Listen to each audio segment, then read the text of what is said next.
What's going on, sugar plums? How y'all doing? So, y'all, I am up at 3 o'clock in the morning. Couldn't sleep. I could not sleep. Now, as y'all know, maybe some of you do, maybe some of you don't. I'm trying this van life. I've been doing it for 1 month now, and it's okay. It ain't all what it hyped up to be for me. I don't know how much more longer, I'm going to be doing this. It's not cheap. You you spending more than you making. Now, I have a job, so it's okay. I'm trying to save money to buy a van, but I don't know. With the shifts going on here, I'm not getting full 8 hour shift or 10 hour shift, 12 hour shift like I thought that I would be here in Florida. They doing split shift. It just crazy. It have really changed after COVID hit. CNA and HHA and all that stuff had changed a lot. You used to get 10 hours and 12 hours. Now you only get maybe like 4 hours, 5 hours, 6 hours. And it's just crazy. It's different from Georgia. Now the job I have, it's split shift. I don't like no split shift, you guys. I kid you not. I never did a split shift since I've been a caregiver. And the split shift is clocking in at 9:30 or maybe 8:30 and clocking back out at 12:30. Go on your break to 1:30, clock back in, and work a couple more hours. You'll end up with eight hours, but it's a split shift. I don't understand it. I don't get it. I don't know where this come from. Just go ahead doing your 8 hours and be done with it. But they split it in half, and I don't like this. So anyway, the job I'm at now, it's okay. It's okay. I think they hire more people than they have clients. They don't have that many clients, but they always hiring so many people. And that too don't make sense to me either. But it is what it is. It's a good company. There's no drama there. I don't think. I'm just getting started. Y'all, I'm just getting started at this job, so I really, really can't say drama there, but I haven't came across no doggone drama, so let me put it like that. But anyway, this van life is not cheap at all. You're spending money trying to get the right equipment you need to stay, cool while you living in the back seat. You got to figure out where you're going to sleep at. You got to figure out what you're going to eat. You got to buy things to cook with. You got to buy your food. It ain't all what it's not all that. It is really not. Only thing it is kind of peaceful.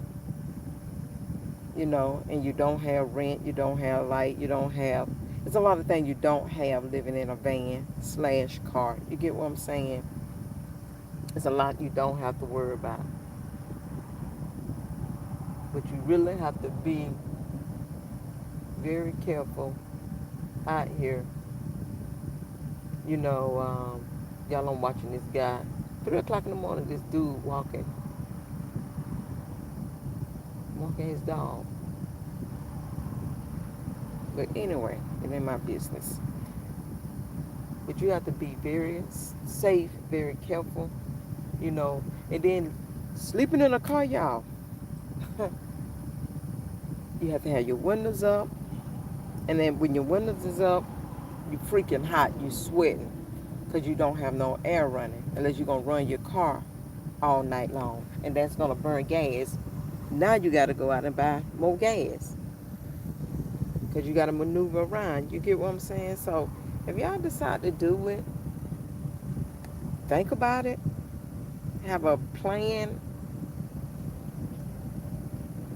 before you do it, make sure you buy all the things that you need. Do your research. You know, like I'm sitting in the back seat right now, right? I got my windows down so I can get some air. Because I don't want to. I'm sorry if y'all hear those trucks. I'm at Cracker Barrel, by the interstate. But I cannot keep turning my car on to get cool air because I burn out my battery, But I do have, y'all can see a little fan going. It got a little mist blowing out of it. You know what I'm saying? But this is not fun for me because I'm not traveling like I want to, and I'm trying to save my money to purchase a van. And when I say van, you guys, I'm talking about like a minivan, a soccer mom van. That's the type of van I want, not the big vans and stuff like that. Because my trunk is not loaded down with clothes, but I do have my clothes back there in the bag. Everything I need, I pretty much have it back there in the bag. Majority of the time I'm at work, so it's not that bad. But anywho, I'm gonna get into this little story here. I went to a client house, and when I tell you guys the house is clean from the top to the bottom, she have OCD real bad, and her house is clean. I mean, clean. I wouldn't say you can eat off the floor because she got dogs, and them little rascals be running around, pissing and shitting. You know what I'm saying? But she cleaned it up, and she mopped. But anyway, she called down to the office and told the people that I wasn't entertaining the client slash her husband, and the guy has COPD. He sleeps a lot, so it's kind of hard for me to entertain someone that's sick and want to sleep. If y'all work in the fields or y'all have a family member, your grandma, your grandpa, just anybody that wants to sleep all day long. They'll eat a little bit, but majority of the time they want to sleep. She said I wasn't entertaining the guy, and I wasn't cleaning up. And like I told the people, at the job, I said, what is it to clean? I dust. This don't make no sense to me. I dust, you guys. Um, when it didn't need to be dust, there wasn't nothing to be dust.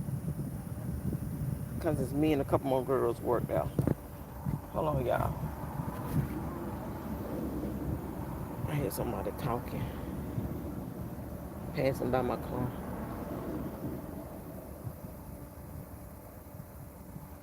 So this what you do when you're doing the car light, van light. I mean, it's 3 o'clock in the morning. They just out walking. They out walking 3 o'clock in the freaking morning.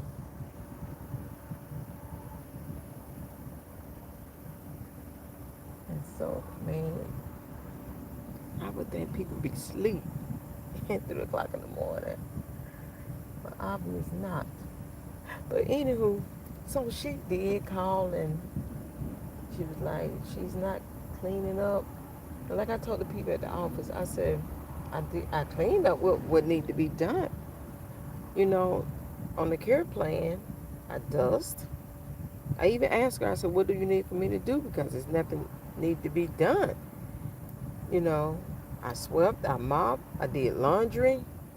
I even gave him a sponge bath. You get what I'm saying? What more do she want? So anyway, after she said her part and I said my part, you get what I'm saying? And I just told the people, just take me off the schedule. Take me off this client. I no longer want to work with these people. Because if this is what she's going to do, who's to say what she's going to do later on? It could be something worse. You know what I'm saying? So I'm not going to take my chances. I've been doing this quite some time. And I don't experience some stuff. I don't see some stuff. I don't heard some things as well. So anywho, I was like, just take me off of this client. She was like, no, they don't want to take you off. I said, ma'am, take me off this case, okay? So they did. You can't make me go to nobody's house, you know, because if I would have stayed on this case, you guys, and I would have been walking into their home, their house, feeling uncomfortable, not feeling tense, but I would look at her different. I would look at him different. I wouldn't be, and I don't like to work under those type of conditions. So it would just best to take me out the case, so I can have my pride, my dignity, and it won't be no drama. It won't be no mess. I don't have to say nothing to her. She don't have to say anything to me. So then her husband, if y'all do this type of work, y'all know how old men can be. Flirtation. And he's very flirtation, and that's another thing I don't tolerate. I don't play those type of games. The young lady that was training me, he was trying to, feel on her, and I'm watching him while she giving him a sponge bath. He was trying to feel on her behind and chest area, and she would like kind of move away from it. And I said, this not gonna work for me. This is not gonna work. He say little slick stuff, and then these wife be getting upset about that type of stuff when they husband, be coming out of pocket like that, talking out the side of their neck to other women, and they they call, they be calling to the office, making things up because their husband is flirting with the staff. So I said, I don't think this gonna work for me. You know, mm-mm. He say things to his wife when staff around, and he can't hardly hear, and she can't hardly hear, but she know he's saying something, and she's aggressive when she asks her, "What did you say? What did you say?" And I don't want to be caught up in the middle of these people going back and forth. I just don't want to be caught in the middle of it. But anyway, you guys, I'm going to get ready to get out of here and shut my eyes for a little bit, and in the morning, get myself together, go have me a cup of coffee with some breakfast, and I don't know what I'm going to do after that. That's the thing. I don't know. I may go to Tampa. I may ride to Tampa.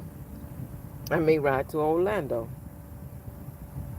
Since I don't have a case at this moment,